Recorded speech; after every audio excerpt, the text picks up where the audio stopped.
the 150 million insurance agency, which is impressive on its own. I think it's like 80 to 90% churn rate in the first 12 to 24 months. Knocking on 1,000 doors or making 1,000 phone calls a week to individual customers will take forever and you will burn out. Burnout is real. Your job is to befriend as many mortgage brokers or lenders and real estate agents that you can. Now you're getting 10 to 15 customers a month per person that you meet, as opposed to trying to do this dial by dial by dial. That's the first thing I would tell somebody. This is get rich slow. This is a grind. How much are you going to make your first year? I always say straight up, you're going to make $40,000 or $50,000 your first year, and you're going to be grinding.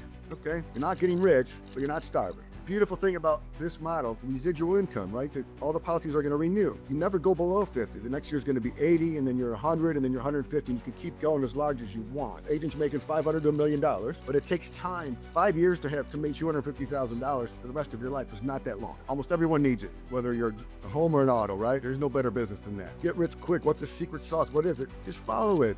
Put in the time and actually follow it exactly, and I can almost guarantee that you'll be successful. So today on Beyond Scaling, our guest is Pete Poggi, founder of John Galt Insurance, a business that's not only built a substantial insurance operation, but Pete's also helped a new generation of agents move from selling policies to ultimately building real ownership. What stood out to me about Pete isn't just the headline numbers, the 150 million insurance agency, which is impressive on its own, but it's the fact Pete's lived both sides of this industry. He's felt the pain of broken franchise models. He's learned the hard way that what does and doesn't scale.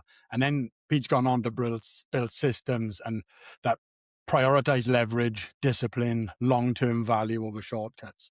So this isn't a story about hype or hacks, Pete. It's about structure, right? Hard work and understanding what actually 100%. breaks before you grow. Pete, appreciate it, man. Thank you very much for joining me. Appreciate it very much. Thanks for having me, Lloyd. Appreciate it. Man, the pleasure's all mine, I assure you. Pete, I want to jump in. I want to jump back because, as I said in the intro there, you've got this experience on both sides, which is pretty rare. I think when you look back at your first agency, what decisions there cost you the most, and not necessarily financially, but mentally? Yes. Mentally, what I found with, I guess, called my prior life before I founded my own is having to figure everything out yourself. That was the hardest thing for me. Trial and error.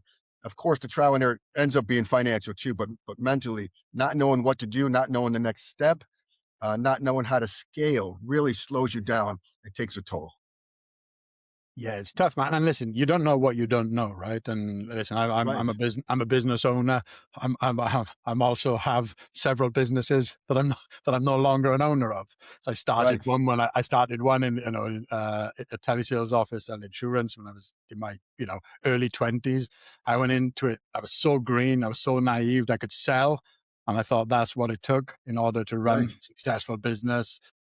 What do you think people mistake most then about that when they're going from from zero to hero? Then when they're going in from the ground up, what do you think people underestimate the most about starting their own agency? Well, without sugarcoating, Yeah, it please is a don't. lot of it is a lot of work, right? Like, um, if you put in the time and have a system to follow, you can be successful.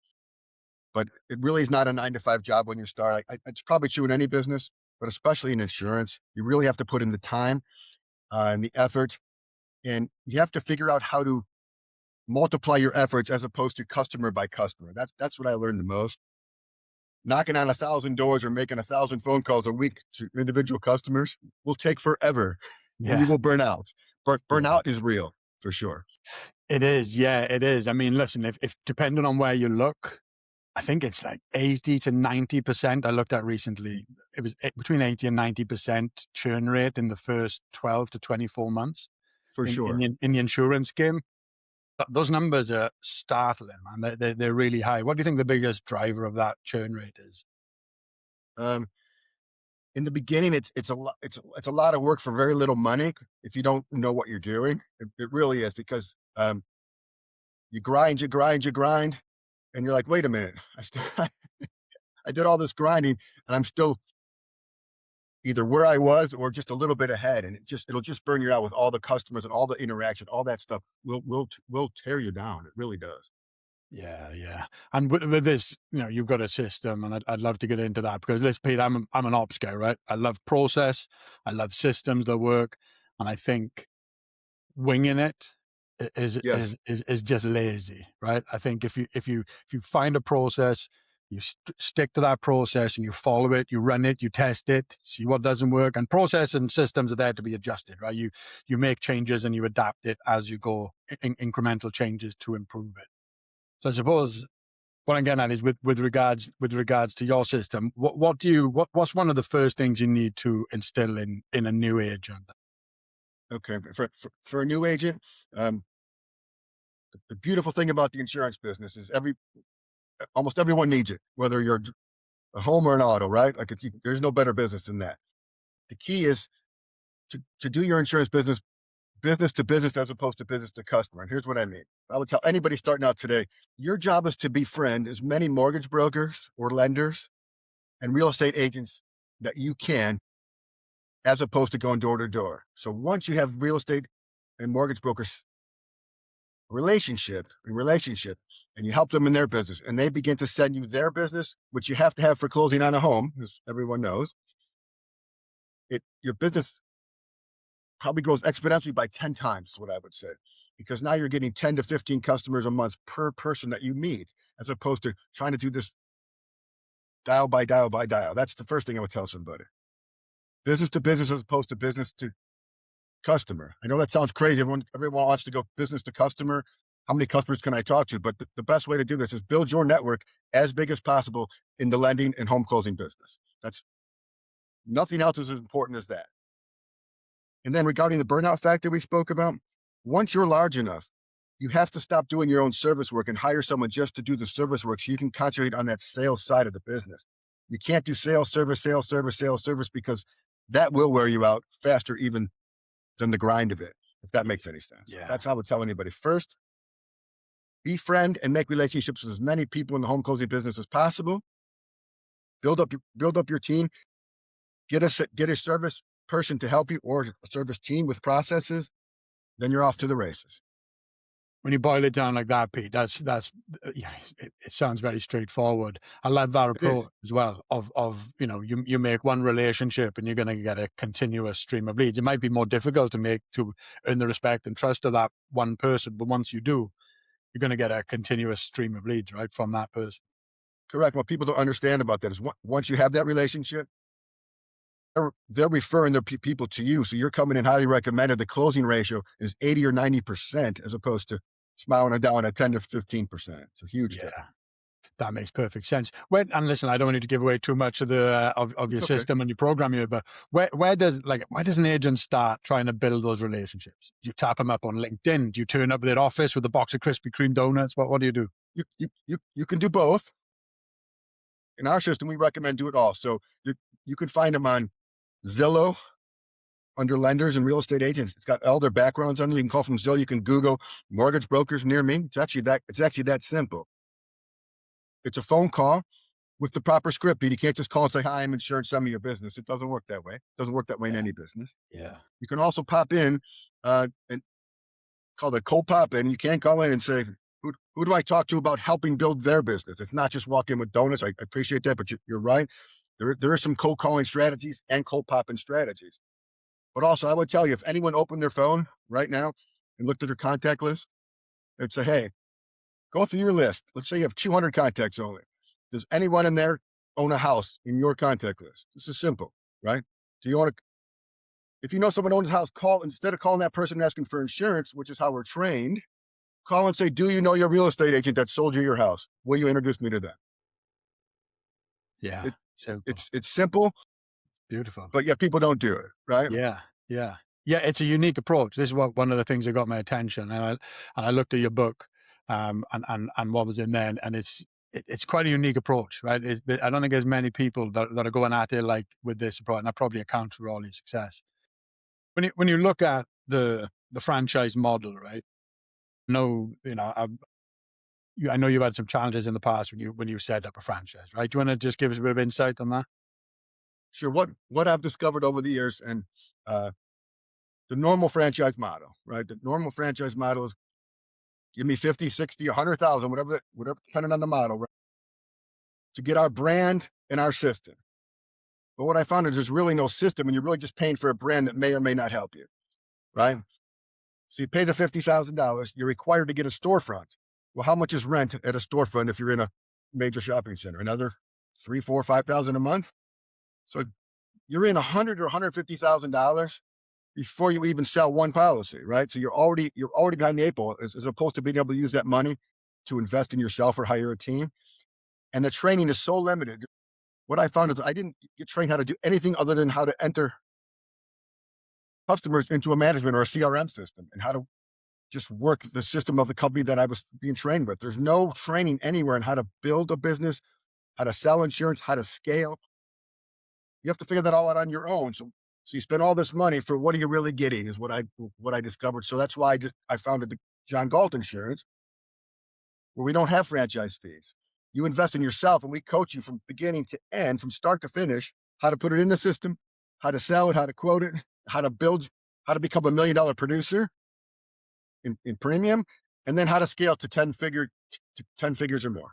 That's the whole goal for what we do. And I just, over the years of trial and error and spending a lot of money and making so many mistakes on marketing, I just thought I'd call it, I paid the stupid tax so that people don't have to do it now. That's interesting. So so new agents that come along, you're not charging them for that education. You're not charging them. There's no agency fee to. No agent. Well, there's a little bit of pass through fee called. You can really start with us for $500, honestly. Wow.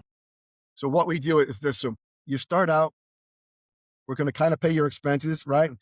You're going to take a little less commission up front. You're going to kind of earn your way into your franchise. So you're going to work, you're going to produce. We're going to teach you all how to become a top producer.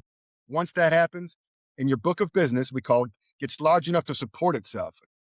So in other words, your book can generate enough revenue on the renewals to pay so you can hire a person, get a space, and roll off so you don't have to come out of pocket. That's the whole goal with what we do. Now, we make our money because we're going to do the service work for you. We're basically going to split the renewals with you. So 50-50 split, but it costs you nothing all the way up, and then you get ownership in the franchise. That's the short version of it. That's literally putting your money where your mouth is, right? That's 100%. literally putting your money where your mouth is. That shows confidence you've got in your system. If they don't make it, we lose, right? Yeah. How do you go through selecting the right people for that then? I'm guessing it's not just an open door policy for anyone. I know I read that, you don't require anybody to have worked in the space before, which is great. So how do you sense check someone who's going to be, motivated, enthusiastic? Because I tell you what I see, Pete, right? I see everywhere online, get rich quick. Everywhere. So you just sign up to our system. You're only going to have to work 3 hours a day, twice a week. You can do it from Portugal. Everywhere is full of these promises and the allure of that for people. I think people get into their heads. The amount of business owners that I've spoken to, failed business owners, that went into it because they didn't want to be in the rat race, quote unquote. They wanted an easier life, and that's it. It couldn't be further from the truth, right? Right. Look, Lloyd, thank you for that. It's such a valid point. First of all, I say get rich slow. Yeah. I tell everyone, this is get rich slow. This is a grind. So to find people, it is a challenge because I am competing against the get rich scheme model that people start with. What I find is they go start there and they fail, then they come back to me, right? So what I'm looking for is someone who knows this is a 3-year process. Okay. How much are you going to make your first year? I always say straight up, you're going to make $40,000 or $50,000 in your first year, and you're going to be grinding. Okay.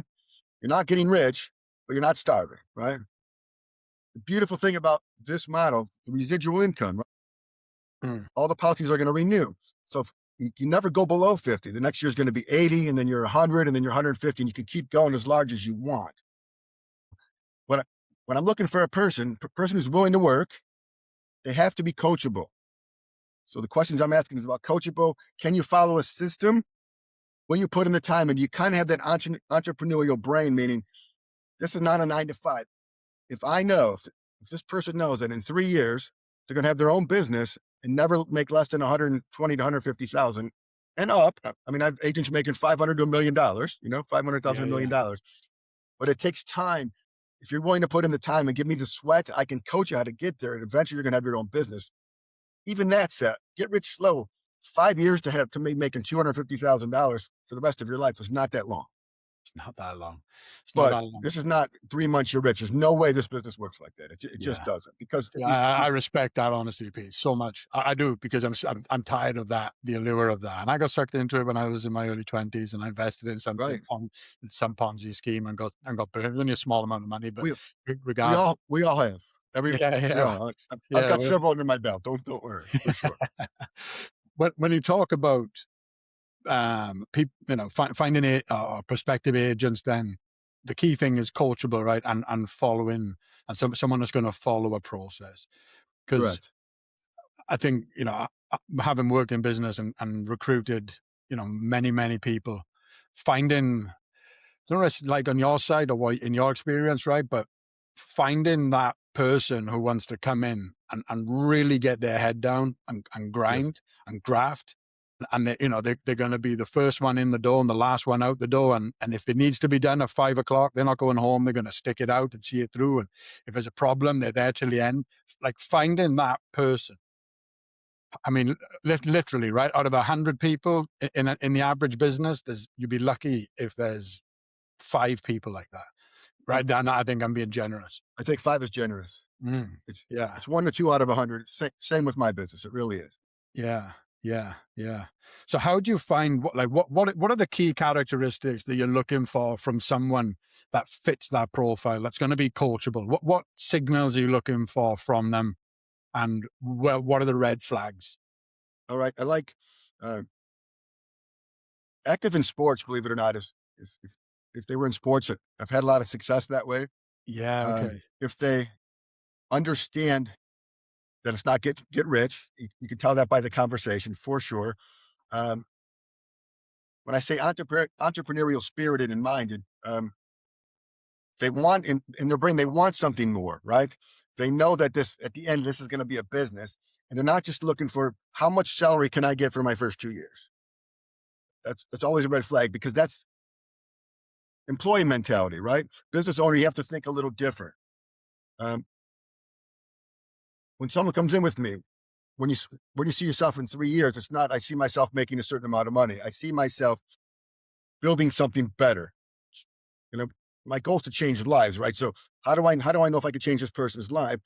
Can they look at me and say, I'll do whatever it takes. I'm not afraid of the hours. I want to build a business, right? I want something for myself, and I don't care what I have to do to get there. I'm looking for that kind of person.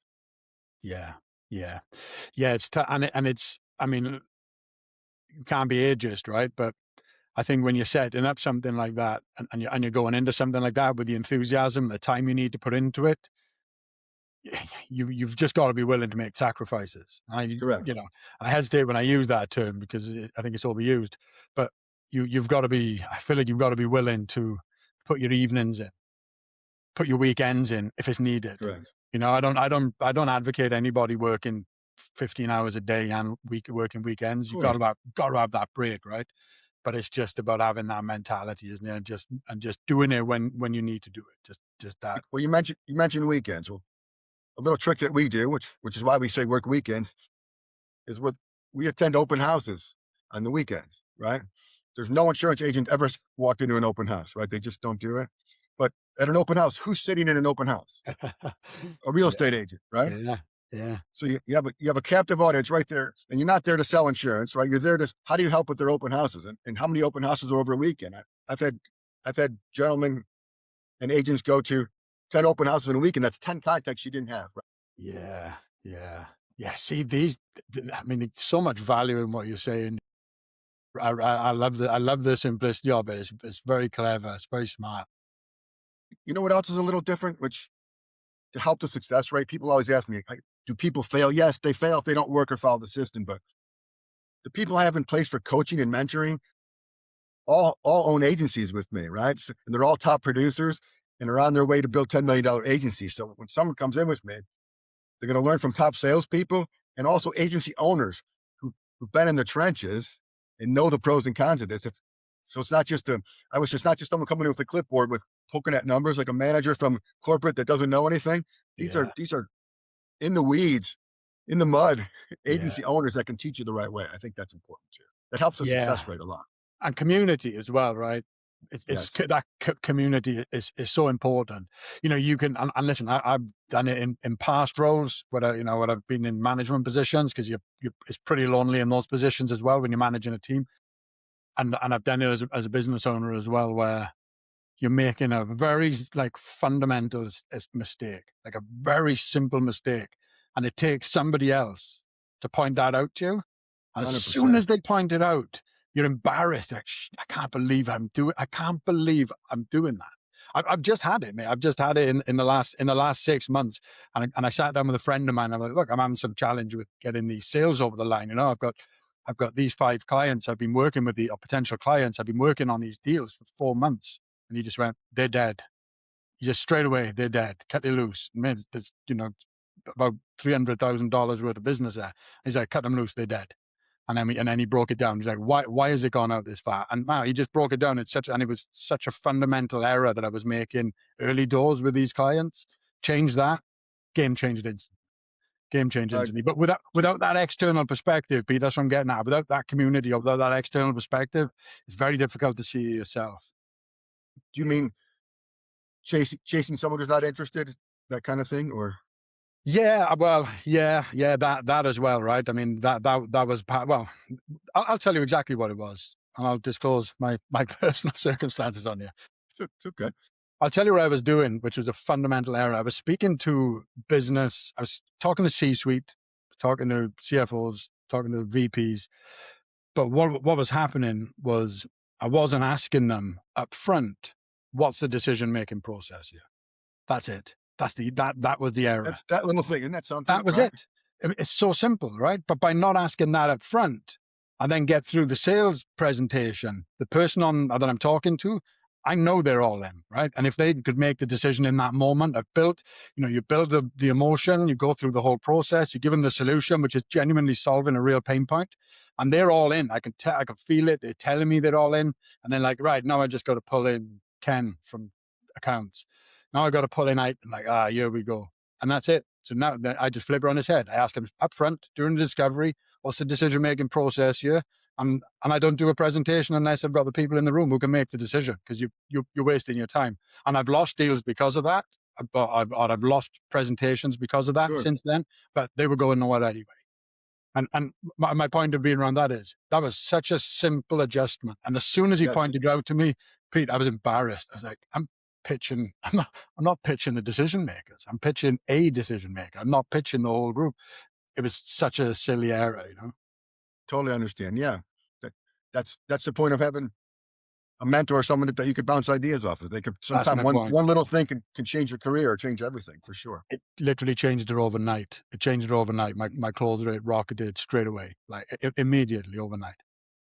Yeah. So anyway, that's what I'm talking about, community. No, I agree. I love it. Yeah, and a small part of what you're offering there, but it has a huge impact. When you look at agents, right, that come in with you, I think I read a lot of agents stall, and I don't know if this was in your book, but a lot of agents stall, capable agents stall at 2 to 3 million in premium.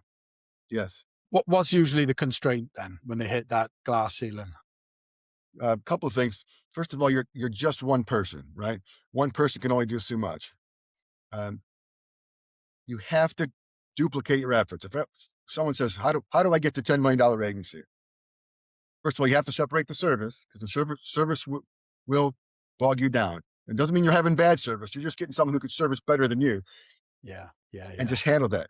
And then you have to duplicate and hire additional salespeople. So most people, you could only write so much by yourself and build a book big enough alone without additional salespeople.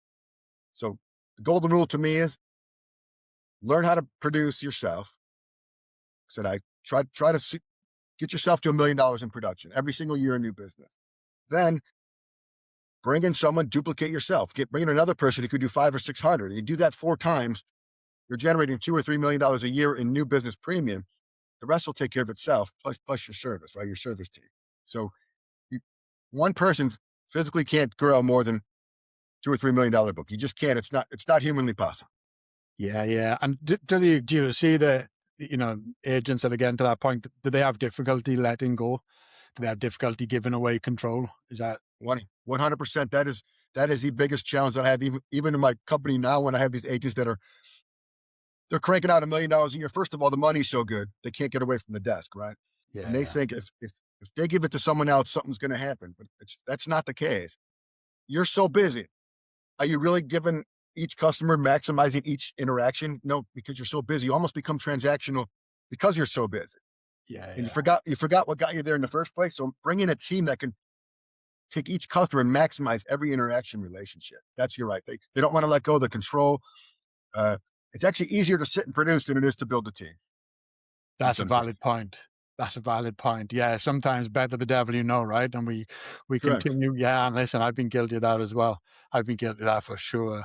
In the past, when I went from like program manager to kind of operations leader, it's easy to gravitate to what you know. The $100%. uncomfortable side over there is something that there's something in the back of your mind. I don't shy away from challenges, but there's something happens where you just kind of gravitate towards what you know, right?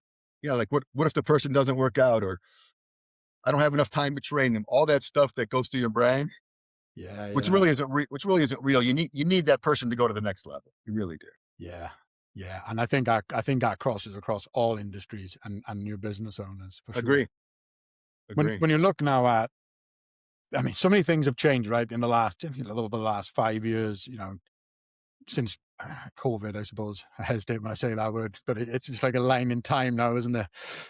I know that, I've seen it myself, and they're more comfortable over video like this.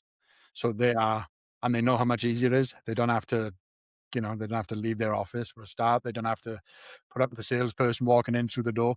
So I think that's having a bit of an impact. What else?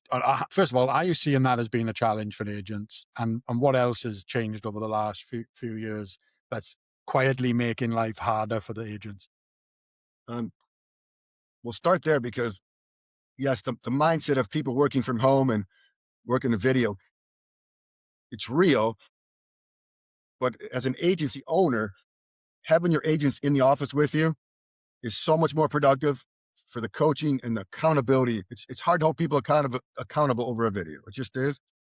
And having the team around you and having the contest and the goals and the bells and the fun and all that stuff that comes with and the hands-on coaching is so much more productive and so much more volume in an office environment. On the other side of that, in the insurance world, customers don't come in anymore. There's no face-to-face customer interaction at all. Hmm. Everything is phone, electronic, and if there is a video call, there's just not. It's the way we do business. Of course, the customer's number one, but since we're meeting with mortgage brokers, that's your face-to-face meetings. You go into their office and you're meeting with them, and the customers are just coming in, and it's all done by phone. So it's completely Yeah, different. yeah. I started my career with Allstate, and every customer would come in to make a payment, and everything was face-to-face. Now, the funny part of that is that also slows you down. You got Hmm. customers coming in all day long, lingering around. I hate to Yeah, say yeah, that, but, yeah, but, yeah. but now it's two buttons, correct? It's all very good on the phone. So it's a challenge when you're trying to grow an agency to get the proper mindset for growth. Like, come and sit with four other top producers as opposed to sitting in your bedroom. Like, there's no comparison that way. There is no comparison. I mean, listen, these studies have been done, Pete, right? Where if you look at it, like the impact a positive, enthusiastic, high performer will have around people within a certain vicinity of them, whether it's 12 feet, it will lift their productivity by up to 30%, studies have shown. And the opposite is true, but far greater. You have one negative person in that space can pull the Yes. average of everybody down by, I forget the numbers now, but Yeah, it was a 100%. I agree with significant, that. it was a Yeah, well said. significant number. Yeah, yeah, yeah. How do you manage that kind of environment in your office then? I mean, everyone's coming in there with the same goal and the same intention, right? So I suppose everybody's hungry and everybody wants to get after it.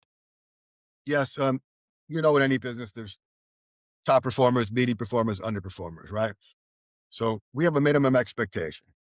Let's just be honest. The way we do business, there's no way you should not do 1,000 in new business premium or more every year. Just the way we're set up, it's that simple. If you're not doing that, you're not working.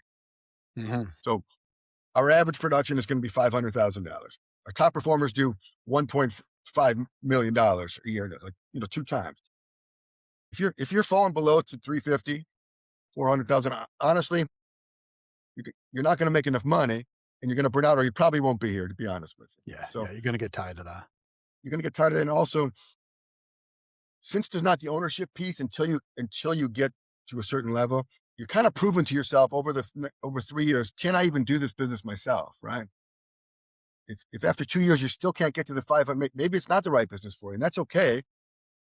We've had people that it took longer to get going, and that's okay too. But sometimes you'll take yourself out of the game because it's just too hard for what you're doing or what you need. Yeah. It's a tough game. Let's make no mistake about it, right? We could go on and on about the challenges of working in this space. You know, it is tough. What I like about your model, I suppose one of the hardest things for me working in insurance was that grind, right? That constant. And that, man, I'm talking about, I've been on the phone selling health insurance. Painful. It's painful. You know, you're cold calling, even though they're warm leads. They've kind of agreed to be called at some point because of something that they clicked on. You know, they don't want your call, the vast majority of them. And just getting told no, making 200 dials a day, getting told no 195 times, right? Yeah, that'll wear you out, right? Literally. I'm not exaggerating either. Maybe I'm exaggerating a bit. Maybe 80 of them don't pick up. But you're getting so much rejection on a day-to-day basis when you're direct B2C. What you're doing, that takes away all of that pressure, right? Correct. It takes away all of that pressure. It's a very smart system. I like it a lot. And to give some more tidbits for people who want to learn, we say you're going to cold call a mortgage broker or a lender, right? So instead of just picking up the phone and saying, "Hey, Lloyd, Mr. Mortgage Broker, will you send me some insurance business?" Chances are you're gonna hang up on me or not want to talk to me. Yeah. But if I called you and said, "Lloyd, I noticed you're very successful and you really enjoy meeting real estate agents. If I was to introduce you to 2 really good real estate friends of mine, would you want to meet with us so we can talk about doing business together? Would you be interested in meeting with me?" It's a whole different conversation. Completely. Yeah. Now we're building something together, not me asking for something. I want to help you first before I even ask for insurance. Now, if it all goes well and everyone meets and they do business together, insurance is going to fall on us, right? That's just the way it works. Yeah. Yeah. Smart. Very smart. It becomes a warmer call, right? Yeah, yeah, of course. Yeah. And I think that's what I've seen, Pete. I mean, you tell me, I think sales now has changed. Whether you're running cold email, whether you're doing outbound, like, buyers want something first almost. Like, you've got to offer them something 100%. of value. And I don't mean, monetary value. I just mean whether you're offering them information that's going to help them in their business or whatever the case is. You've got to give them something first, and what you're talking about there taps into that directly. People are very, they've been, and listen, the old salesperson calls you up. "Hi, it's Bob calling from ABC Insurance. How are you today?" Like, you don't even need to hear the tones. If I did that in a hum, you would know exactly what that is. And people just switch off straight away from it. It's a tough game to be in.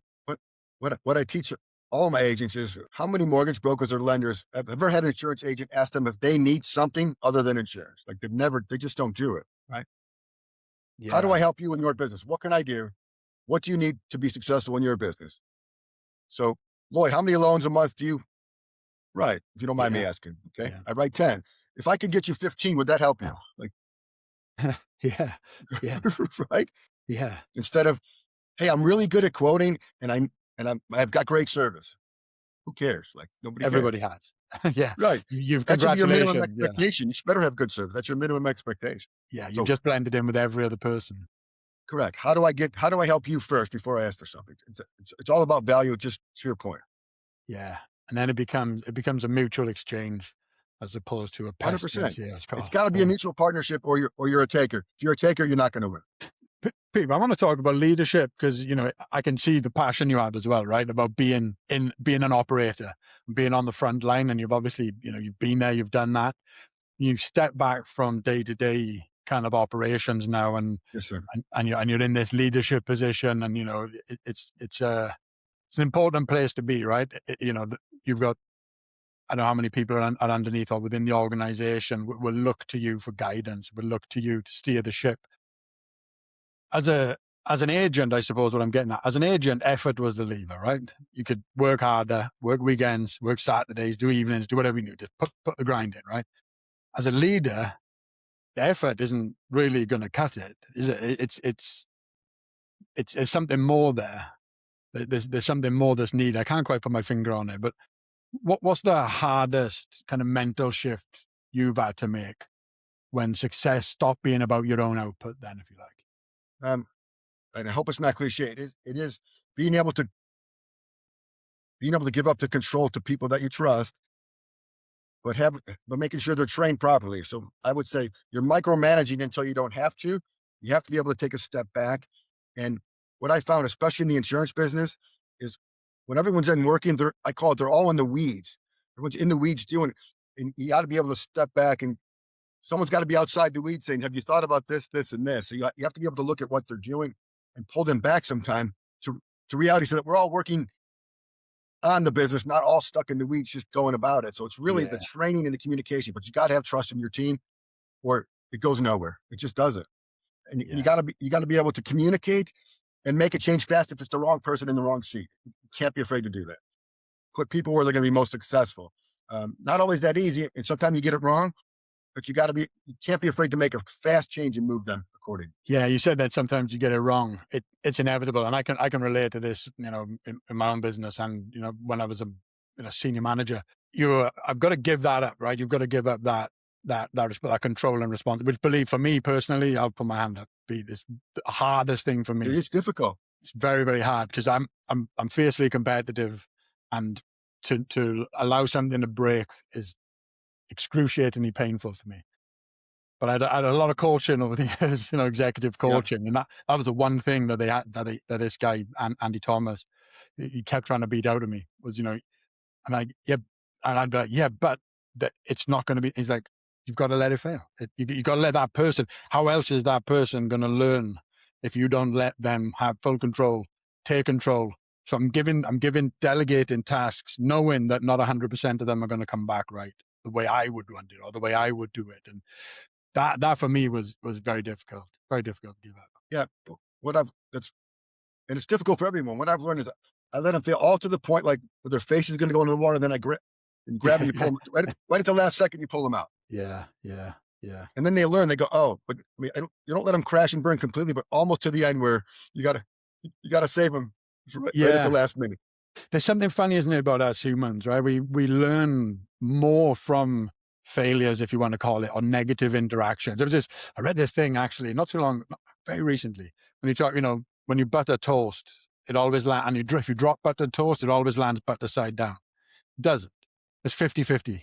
But you always remember it when it lands butter side down. When it lands the right way up, you pick it up and eat it, right? So you Right. just move on with your day. But when it lands butter Perfect. side down, you got flies on it. It's just a different story. So we're Correct. hardwired to remember those negative kind of experiences, which is why you've got to have those micro failures when you're trying to learn. Otherwise, it's just not good. At some point, I suppose leadership stops being about growth and starts being about stewardship, as you mentioned. When you think about the agents or people building their future inside your system, what do you feel most protective of there? Most protective of. Yeah, yeah. It's your system, it's your business. You've built this structure, allowing that freedom and kind of taking that step back. What are you most protective of within that system? Well, um, you mean something? You mean someone to go awry, or something to go wrong, or somebody's Yeah, taking it, or yeah, yeah. Well, either or really. What kind of in your mind when you're taking that step back? first thing I'll say is that, and I'll properly answer the question. I'm sorry, is that you can coach this to 5,000 people. Only 50 of them are going to do it, right? So I never fear someone taking it and going, because if they do it, I made a successful person. As long as they don't hurt me, I don't care. Our system's actually pretty simple and common sense. What aggravates me is when people don't follow it, because they could be done. They just try to buck the system and go around it. If you just follow it, you'll be successful, right? What I can't believe is the amount of people who don't know how to do it. So I'm not protective of it all. Because I don't consider myself a genius. It's just common sense. And I learned it the hardest way with all the money I blew and all the stuff I learned. I don't mind sharing it. I just need people to do it, no matter if you're with me or not. So I'm probably not answering your question, because No, uh, you are. Yeah. put in the time and actually follow it exactly. And I can almost guarantee that you'll be successful. So yes, the thing that keeps me up at night is when you know someone's got so much talent and they just refuse to follow it and they want to do it their own way. And it's taking them 5 times as long as it should. That's what gets me the most. Yeah, yeah. I can, again, I can relate to that. I can relate to that. Again, like I said at the beginning, I'm an ops guy. I love a process, and it's disheartening and frustrating when you've set out a process with the team and it's laid out, and everybody's bought into the process, and they're not following the process, and 3 months later they're telling you the process doesn't work. It's like, Correct. you're Yes. not following the process. Yeah, but I only skipped this part and this part. Without those two parts, the rest of it falls apart. I think I mean, getting people to understand that. we even have it down to what you should do at what times. Like when should you be prospecting and when should you be quoting and when should just so that you don't if you just stick it within the guidelines, you won't Yeah, go off yeah, the rails too much. yeah, yeah. I don't think you can over process. I think, and I see this a lot. People will say to me, I don't follow a script. I don't need a script. I can blag it. I can wing it like the best of them. It's like there's no way on earth your winging it is better than if you write down your best version of winging it, refine it, rehearse it, refine it, rehearse it, test it, refine. That Correct. is going to be exponentially better than you changing your script every time and doing it on the fly. And that's another process, right? If it's just people, for some reason, people seem to have it in their heads that a sales script it's scripted. It's going to be, if you use the right Make it tonalities, if you use the right make it your tonality, own. and if it's your own, exactly, not one script handed out to 5,000 people. No, it's Right. your script. You've written it, and you don't have to try and remember it. It should just be happening on autopilot. Peter, I worked with this one company. They'll remain nameless, but we went through this intense sales training with them, and this was onboarding just during the first month, and it was intense, and they had rigid scripts, right? They wouldn't let you budge from this script. Everybody had the same script, and the sales team there were incredibly successful, right? They were making significant sums of money, and as part of this. As part of this script, they had everything dialed in. You had to lean at the right time when it was all customer facing. So you had to put your hands on the desk. You had to ask, when they offered you a drink when you got there, you always took the drink, regardless of whether you were thirsty or not. Right? And it was all of these psychological games, and all of these little things individually seemed pointless. But when you stitched it all together, their close rates were exponential. It was exceptional. It was really, and that again, right? It's that process and trust in that process. And if you didn't trust that process, this particular company, you got within days. You've just quit a job. You've started this new job. We started off with a cohort of 15 people, and when we got to the end, there were 3 of us. Everyone else just got booted day by day. No, you're gone. You're gone. It was ruthless, but yeah, but rewarding.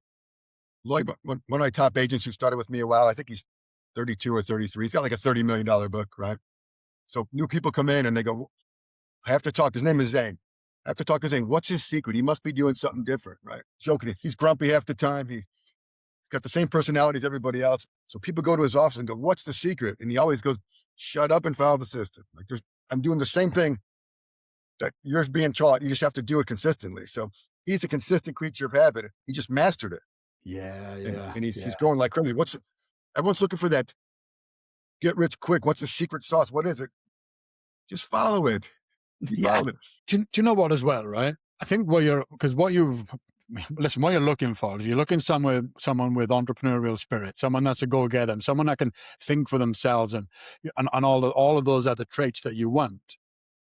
And then also you want them to follow the process rigidly. 100%. It's almost contradictory, right? In what you're looking for. But if they True.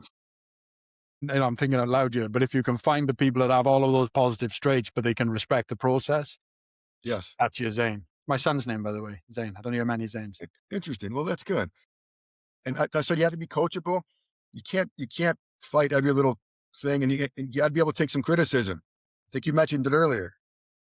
One little tweak in your process could be the difference of $100,000 a month in production from 20. It's one little thing, one little tweak sometimes to what you mentioned before. So you got to be able to take feedback and obviously implement, of course. So important. So important being able to take feedback without being critical. I'm my own worst critic. Nobody could give me harsher feedback than my internal dialogue, Peter. Tell you that. I get pretty aggressive inside my own head from the smallest mistakes. Well, that's I think that's why you're successful. But I I understand. appreciate that. I appreciate that. Pete, it's been a great conversation, man. And I tell you, Awesome. I loved it. anybody that's in the space or thinking about getting into the space, I think this offers them such a different dynamic and such a different perspective on what it takes to be successful, and a unique approach to get there as well. I think what you're doing is great, and I can see why it's so successful. Awesome. And thank you for having me on. I always love chatting with you. And we're talking again on Thursday, Thursday, right? yeah, perfect because I love Awesome. it. Excellent, Pete. Thank you very much, my friend. Take care and have a great day. Lloyd, thank you. Appreciate you.